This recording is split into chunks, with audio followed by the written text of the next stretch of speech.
Selamat siang, saya Denny Arta bersama dengan Anda di siang kali ini. Kita ada di program Bincang Spesial. Kita akan bergabung bersama dengan teman-teman dari BPBD Daerah Istimewa Yogyakarta. Program ini kolaborasi Star FM bersama dengan BPBD Daerah Istimewa Yogyakarta. Dan tema kita siang kali ini, kita akan ngobrol tentang tren kejadian dan bencana tahun 2021. Saya akan bersama dengan Pak Lili Andi Arianto, Kepala Bidang Penanganan Darurat BPBD Daerah Istimewa Yogyakarta. Selamat siang Pak Lili. Selamat siang Mas ini. Kabar baik Pak? Alhamdulillah sehat. Ini tema kita sedikit ngeri-ngeri sedap ya Pak ya tentang bagaimana tren kejadian bencana di tahun 2021. Tapi sebelum kita melihat potret kejadian bencana di tahun 2021, kita pengen melihat dulu bagaimana sih Daerah Istimewa Yogyakarta ini yang dikatakan punya sederetan potensi bencana. Bagaimana penjelasannya Pak Lili, Pak? Makasih Mas Denny. Baik Bapak Ibu sekalian yang kami hormati, selamat siang. Assalamualaikum warahmatullahi wabarakatuh. Ya, kita ketahui bersama bahwa daerah istimewa Yogyakarta ini terdiri dari pegunungan di wilayah utara, kemudian di tengah dataran, dan di wilayah selatan adalah pantai. Dan kita ketahui bersama bahwa dengan kondisi seperti itu di wilayah utara kita mempunyai gunung. Tentu ada potensi Gunung Merapi yang kita ketahui bersama bahwa erupsi Gunung Merapi ini secara rutin. Kalau dulu 4-7 tahun dan saat ini 10 tahun periodenya. Kemudian status Gunung Merapi saat ini adalah di level 3 siaga. Kemudian di wilayah Sleman juga masih di wilayah utara juga ada angin puting beliung atau angin kencang. Kemudian di wilayah tengah ini selain angin puting beliung juga banjir. Kemudian longsor di wilayah pinggiran-pinggiran sungai. Demikian juga di wilayah Kabupaten Kulon Progo, kemudian wilayah Kabupaten Gunung Kidul juga potensi bencananya adalah longsor. Di Gunung Kidul juga ada kekeringan. Selain itu di wilayah Bantul, kemudian di wilayah Kulon Progo juga ada potensi selain kekeringan juga ada potensi banjir yang setiap musim kemarau beberapa kali terjadi banjir. Dan di daerah selatan kita mempunyai pantai, selain ancamannya abrasi, kemudian juga ada potensi tsunami. Demikian juga di seluruh DI ini ada potensi gempa bumi. Jadi di daerah istimewa Yogyakarta ini ada 12 potensi ancaman bencana yang tersebar merata di daerah istimewa Yogyakarta. Sehingga di DI ini terkenal dengan istilah supermarket bencana. Lengkap ya Pak ya? Lengkap, sangat lengkap ya. Oke, Pak Lili, kalau kita ngomongin tentang bencana kan setahu saya dan yang pernah saya baca itu kalau ternyata bencana dikelompokkan menjadi 3 kelompok besar, betul Pak Lili ya? Iya betul. Apa saja Pak yang bisa disampaikan kepada pendengar kita Pak? Iya, bencana ada 3, bencana geologi. Bencana geologi itu diantaranya adalah erupsi Gunung Merapi, kemudian juga tanah longsor, kemudian hidrometeorologi yang disebabkan oleh angin dan air itu seperti longsor juga, kemudian banjir, angin puting beliung yang beberapa saat yang lalu angin puting beliung itu juga terjadi di DIY sehingga menyebabkan banyak baliho di wilayah Sleman. Kemudian yang selain itu juga lingkungan ya. Lingkungan ini juga bisa menyebabkan terjadinya bencana lingkungan yang tidak tertata. Ini juga mengakibatkan bencana. Demikian Mas. Oke, Pak Lili, kembali kita ke soal potensi bencana di daerah istimewa Yogyakarta yang tadi disampaikan cukup lengkap. Ada 12 potensi, saya sebut seperti itu ya tadi ya, saya garis bawahi dari Pak Lili tadi. Nah, kalau di daerah istimewa Yogyakarta, bagaimana kemudian pemahaman masyarakat terkait dengan potensi bencana di DI ini Pak? Ya, kita sadar bahwa kita berada di daerah yang memiliki potensi bencana yang cukup tinggi. Ini setelah kita petakan ada 301 desa rawan bencana. Dari 301 ini desa rawan bencana kita laksanakan atau kita melaksanakan kegiatan penguatan kapasitas masyarakat. Kalau di desa dengan desa tangguh bencana, kemudian kalau di sekolah melalui Satuan Pendidikan Aman Bencana. Target awal adalah 301 desa rawan bencana, meskipun selain 301 di DIY ini ada 438 kalurahan atau kelurahan. Kalau dulu desa istilahnya desa, sekarang kalurahan ya Mas. Dari 301 saat ini sudah ada sekitar 270 desa atau kelurahan yang sudah kita bentuk menjadi desa tangguh bencana. Selain itu di DIY ini juga sangat banyak sekolah, baik itu prasekolah, TK, kemudian SD, SMP, SMA, dan dari 301 tadi ada sekitar 2.800-an sekolah yang berada di daerah rawan bencana. Oleh sebab itu, maka pemerintah daerah Istimewa Yogyakarta melalui BPBD melaksanakan peningkatan kapasitas masyarakat. Kalau di sekolah tadi melalui Satuan Pendidikan Aman Bencana yang targetnya setiap tahun adalah 25 sekolah. Ini dari APBD Provinsi atau DIY. Kemudian dari APBD DIY juga untuk desa atau kelurahan tadi adalah 25 desa per tahunnya. Di samping itu tentunya dari kabupaten kota juga melaksanakan kegiatan penguatan kapasitas tersebut.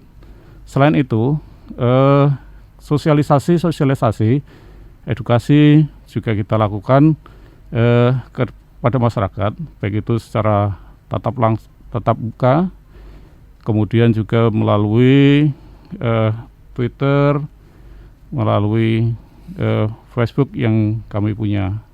Sehingga harapannya pengetahuan bencana ini bukan hanya milik petugas saja, namun seluruh masyarakat di DIY ini juga paham akan bencana. Kalau mereka tidak tinggal di daerah rawan bencana, ya kalau suatu saat main di pantai, ada gempa, apa yang harus dilakukan?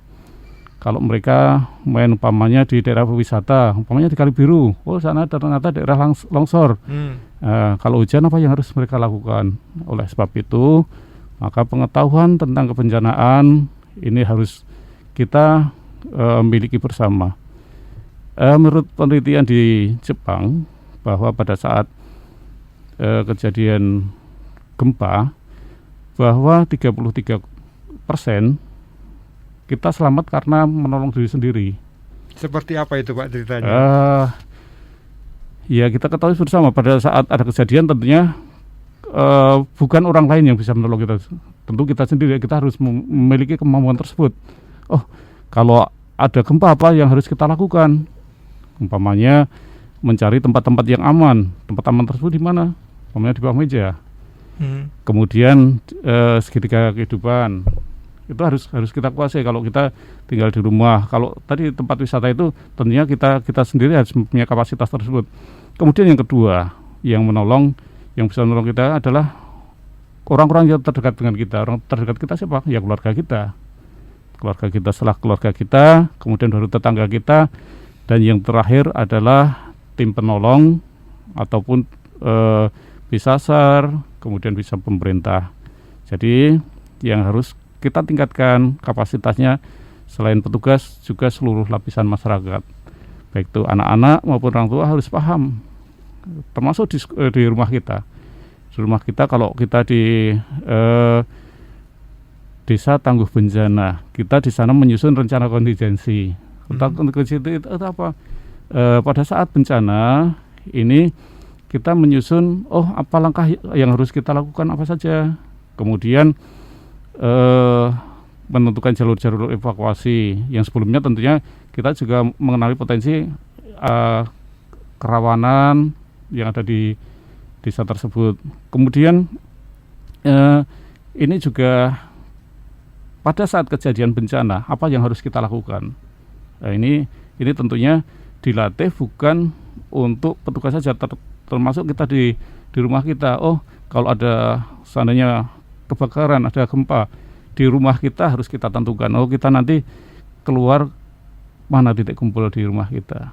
Jadi keluarga tangguh bencana juga suatu kegiatan peningkatan kapasitas yang nantinya akan harapan kita ketangguhan tersebut juga dimulai dari keluarga. Oke, kembali ke soal potensi bencana di suatu wilayah, Pak. Apakah kemudian kalau di DIY kan tadi aku sudah ketahuan nih kalau di Bantul seperti apa, di kota seperti apa. Nah, kalau dari tahun ke tahun apakah potensi di masing-masing wilayah ini hampir sama atau seperti apa, Pak? Ya, hampir 90% potensi bencana di Indonesia ini adalah disebabkan hidrometeorologi, termasuk di daerah istimewa Yogyakarta. Sebagian besar adalah longsor. Kemudian setelah longsor diikuti oleh kebakaran permukiman. Longsor ini hampir terjadi yang sering terjadi adalah di Kabupaten Kulon Progo, kemudian Kabupaten Gunung Kidul. Namun demikian Kabupaten Bantul juga ada potensi longsor, kemudian Kabupaten Sleman ini juga mempunyai potensi longsor. Jogja yang daerahnya datar ternyata juga mempunyai potensi longsor. Oke. Terutama ini baru dengar ini, Pak. Kayak apa itu, Pak? Iya, terutama di pinggiran sungai. Pinggiran sungai. Kita ternyata Jogja ada longsor. Ya, beberapa saat yang lalu juga terjadi di kota Yogyakarta longsor di daerah pinggiran sungai tersebut. Iya, di Winongo ataupun di Code pernah kejadian seperti itu ya, Pak ya. Iya. Nah, kalau di Kulon Progo tadi, kita tahu Kulon Progo kan luas juga.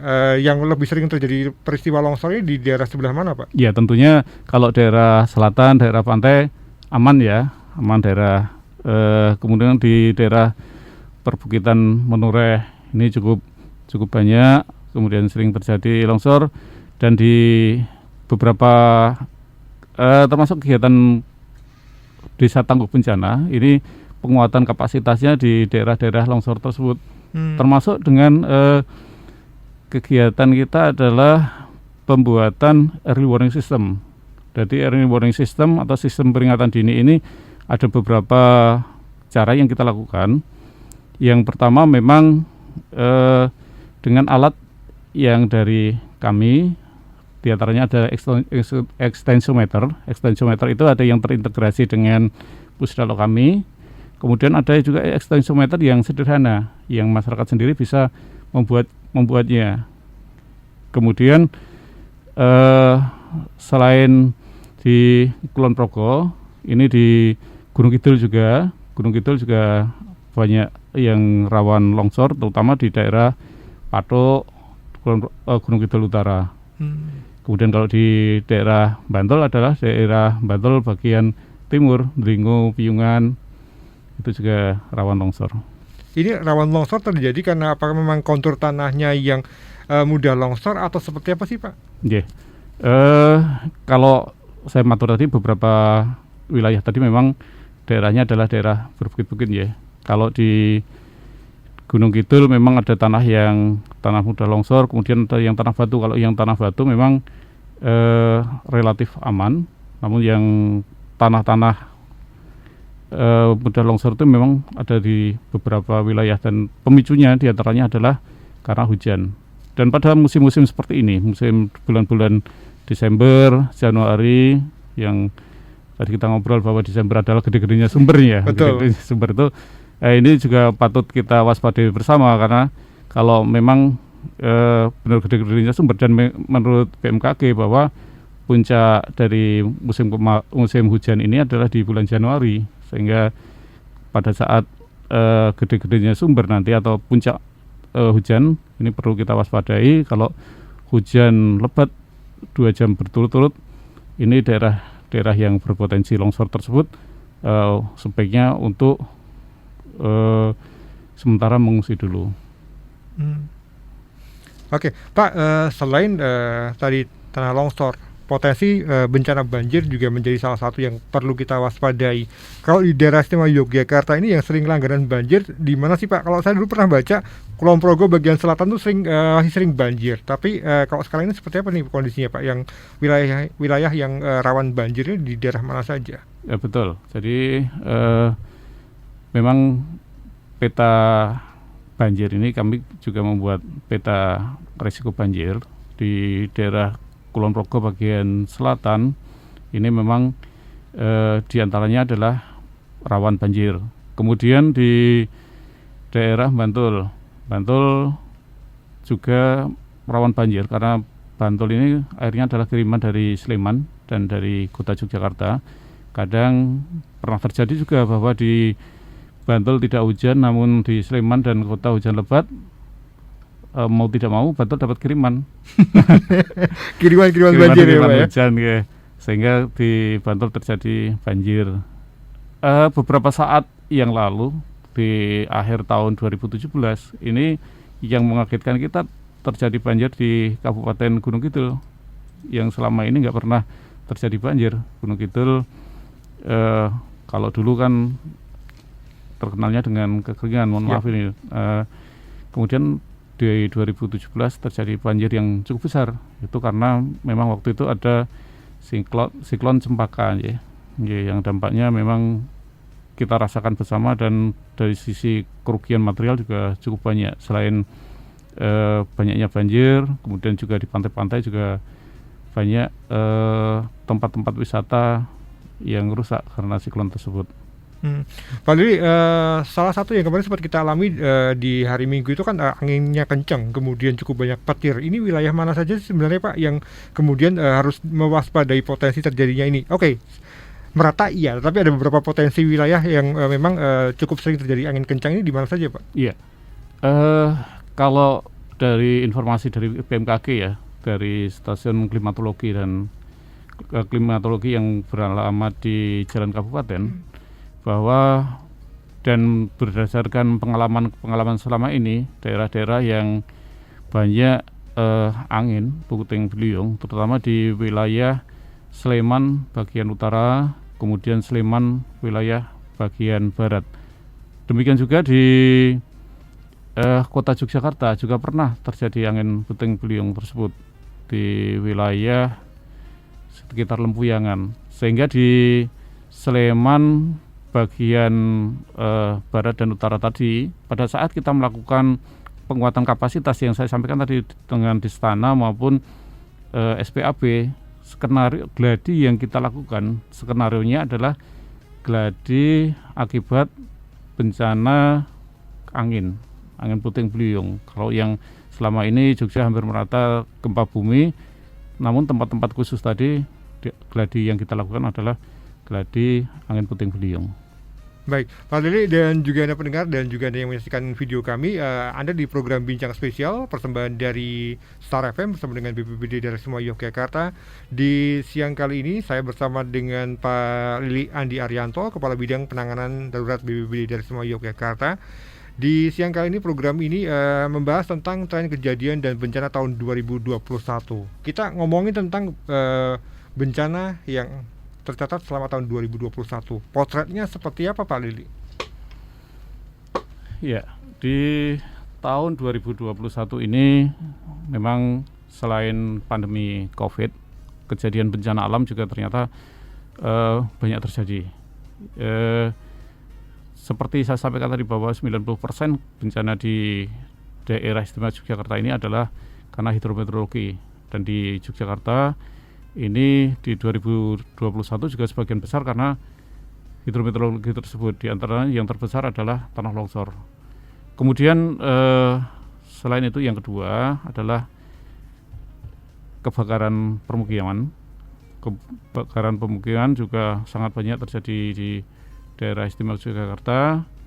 Kemudian selain longsor, kemudian juga ada angin puting beliung ini dampaknya selain anginnya sendiri, ternyata banyak juga pohon-pohon yang roboh, terutama kalau di akhir tahun ini di bulan November kemarin sangat banyak terjadi pohon-pohon tumbang yang kadang sampai tumbangnya ke jalan raya sehingga mengganggu aktivitas masyarakat. Kemudian juga ada beberapa baliho besar yang roboh.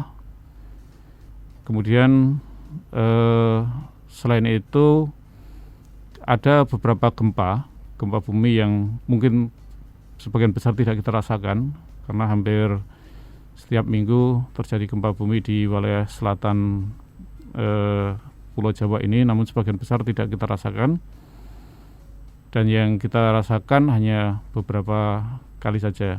Kemudian banjir juga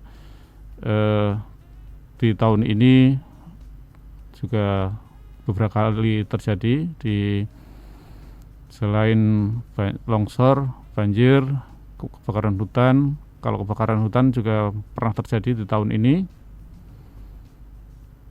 Kemudian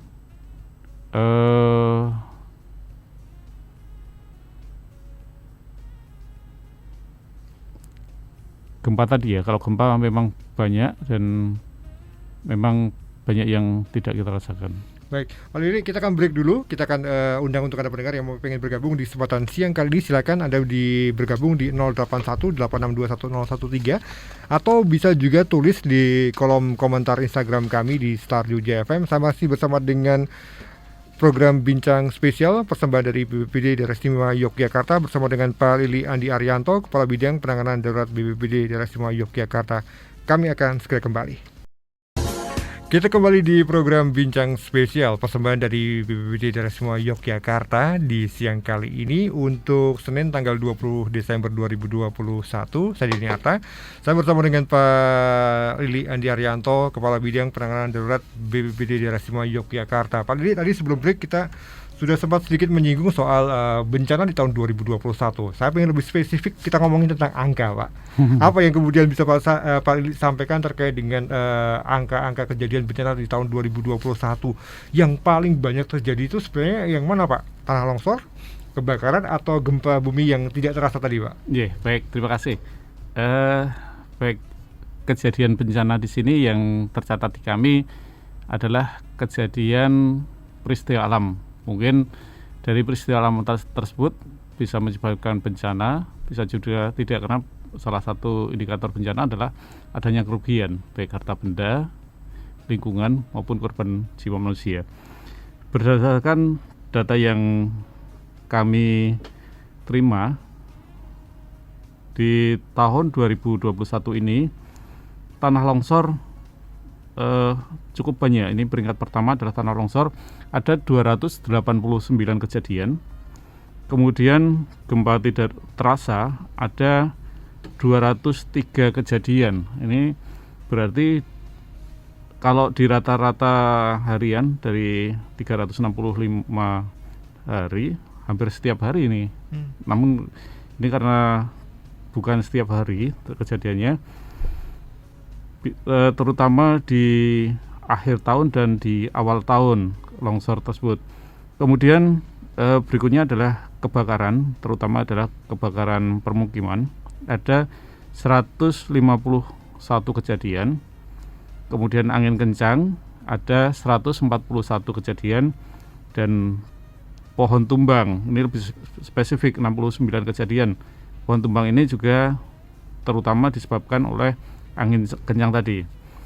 Kemudian kejadian bulan Januari di awal tahun 2021 yang lalu, ini tanah longsor ada 110 kejadian, kemudian angin kencang 35 kejadian, dan kebakaran 18 kejadian.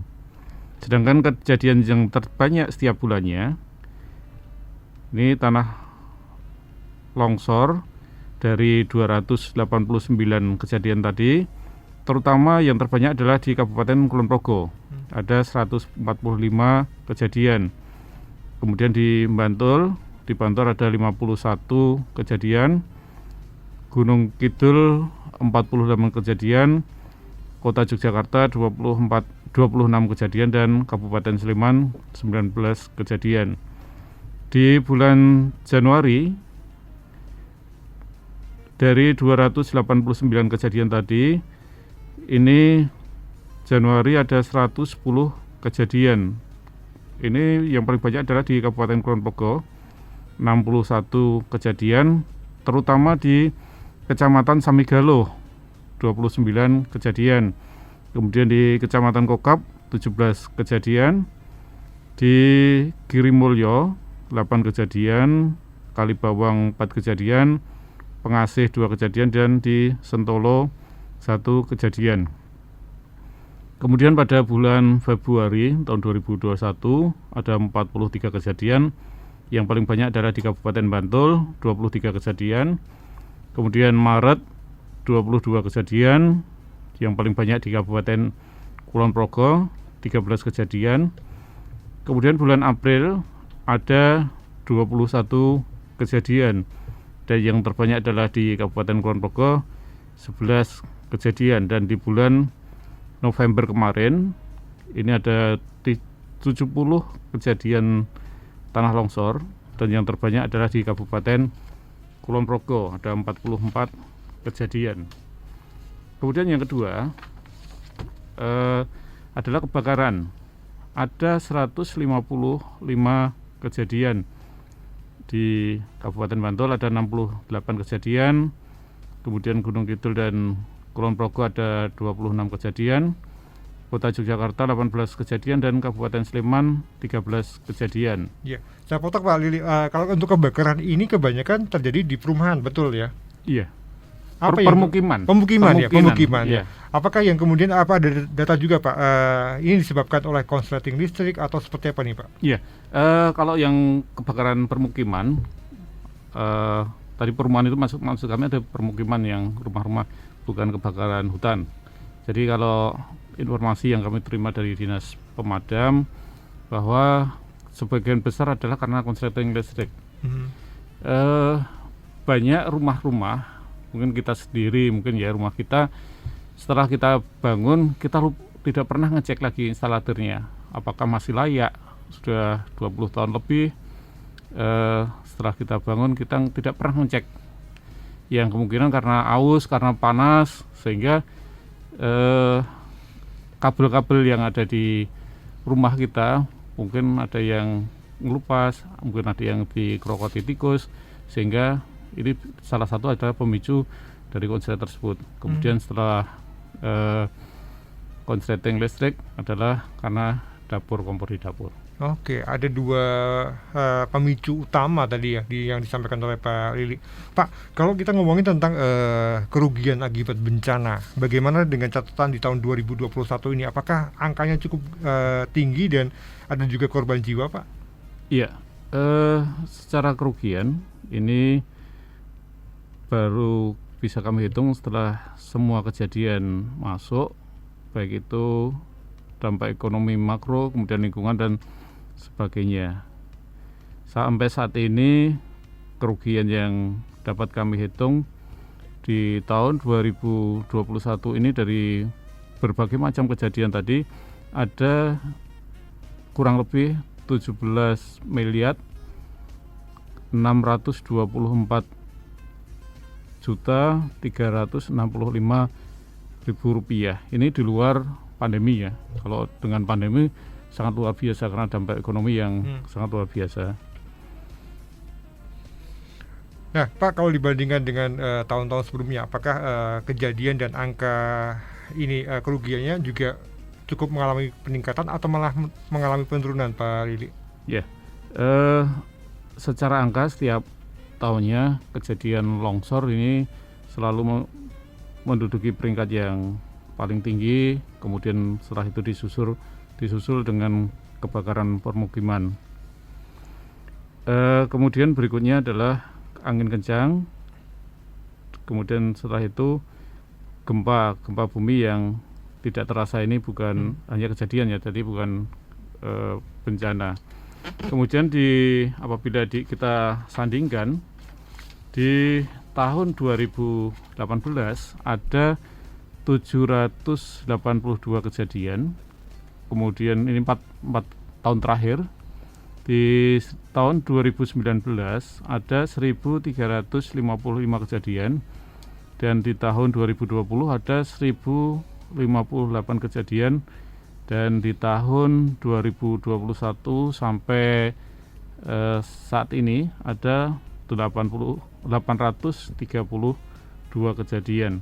Dan dari beberapa kejadian tersebut, yang terbanyak ini masih tanah longsor. Di tahun 2018 tanah longsor 216 kejadian, di 2019 tanah longsor naik menjadi 506 kejadian, kemudian 2020 turun menjadi 475 kejadian, dan di 2021 turun lagi menjadi 288 kejadian.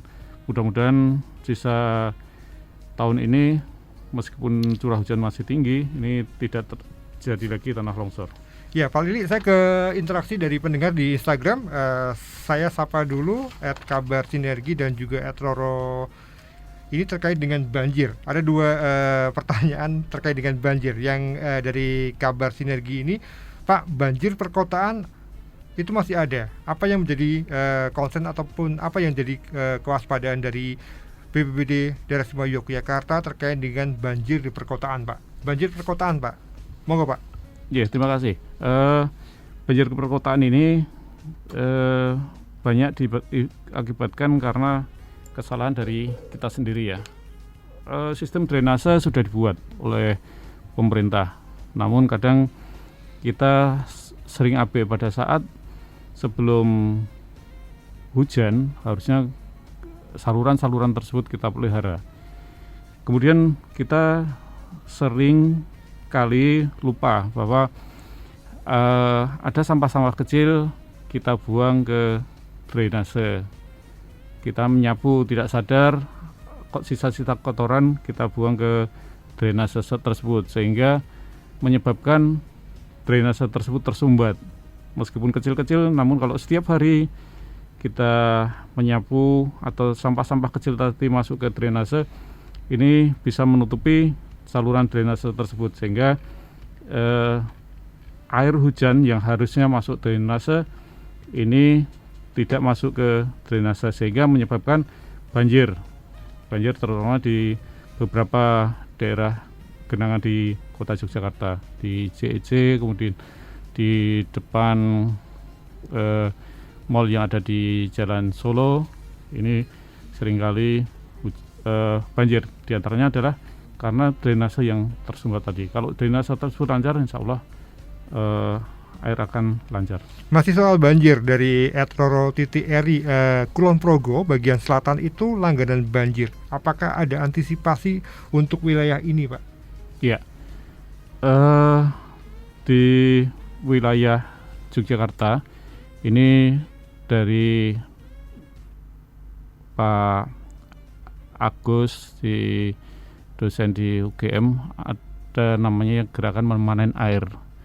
Di antaranya adalah dengan gerakan TRAP, trap, tampung, resapkan, alirkan, dan pelihara. Dan ini juga kami sosialisasikan kepada masyarakat, baik melalui sosialisasi tatap muka maupun melalui kegiatan-kegiatan yang ada di kami Desa Tangguh Bencana. Tadi kami juga mensosialisasikan.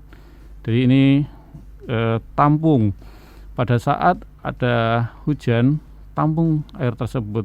Kalau dulu air hujan tadi banyak ditampung di wilayah selatan Yogyakarta, terutama di daerah Rongkop. Air hujan tadi dimanfaatkan bisa untuk mandi, kemudian untuk minum, kemudian resapkan. Kalau air yang sudah tidak tertampung tadi, selanjutnya kita resapkan melalui sumur-sumur resapan.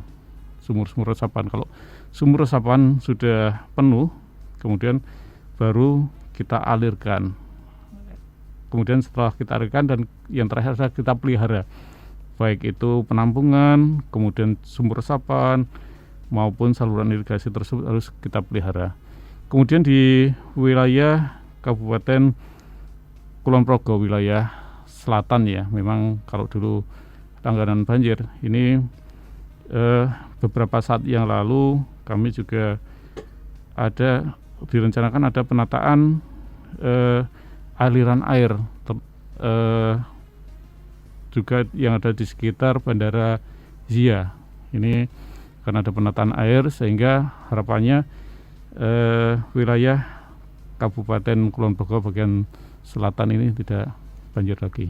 Oke, Pak Lili, terkait dengan sistem EWS yang sudah ada, tentu saja jumlahnya mungkin belum terlalu banyak, tetapi masyarakat juga harus berpartisipasi terkait dengan keberadaan EWS ini. Apa yang kemudian Pak Lili bisa sampaikan? Apakah masyarakat bisa bikin EWS sederhana juga, Pak?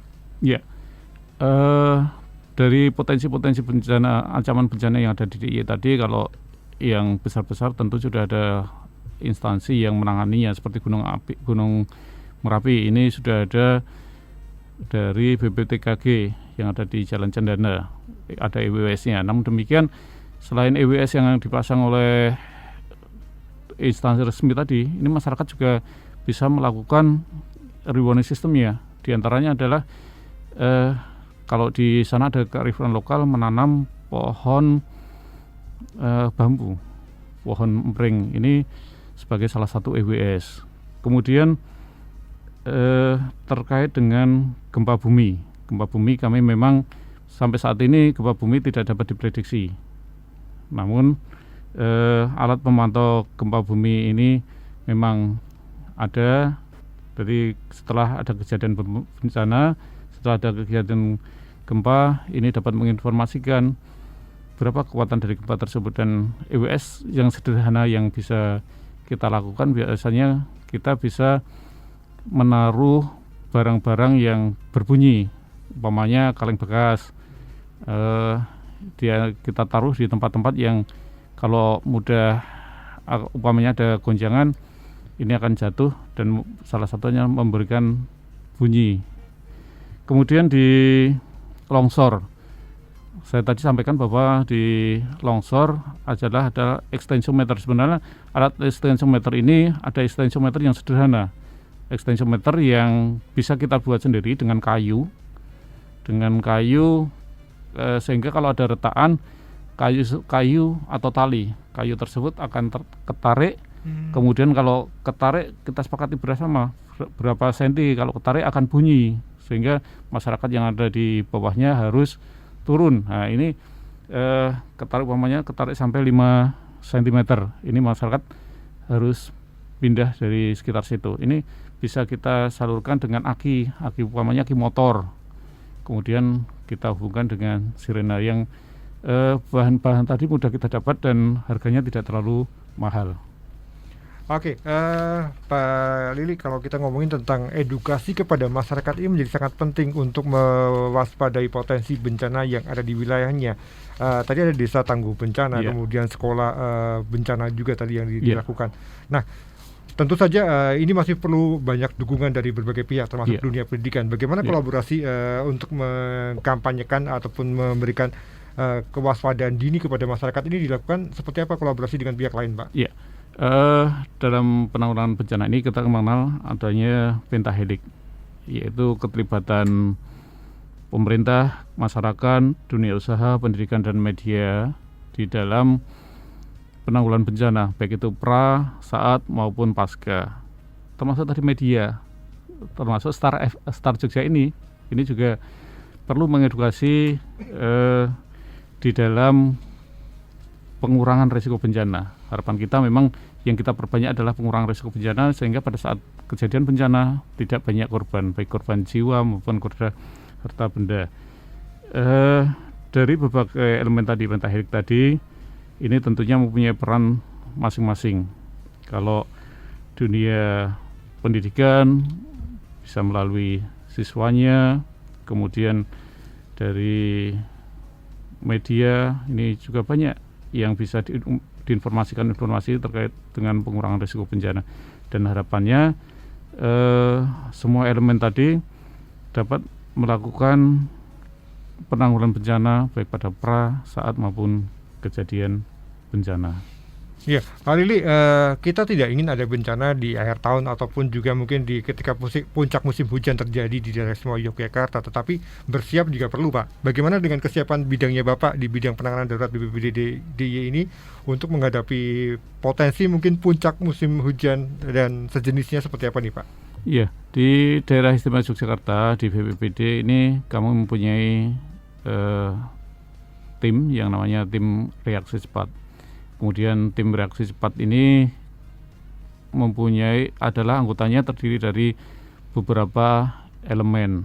Ada dari SAR DIY, kemudian juga ada yang dari PMI, kemudian ada beberapa lembaga lainnya. Kemudian selain dari elemen-elemen tadi, memang potensi-potensi masyarakat yang ada di DIY ini harapan kami juga dapat ikut serta. Jadi pada saat kejadian bencana ini sungguh luar biasa, relawan yang ada di DIY ini pada saat ada kejadian apapun selalu yang terdepan adalah relawan.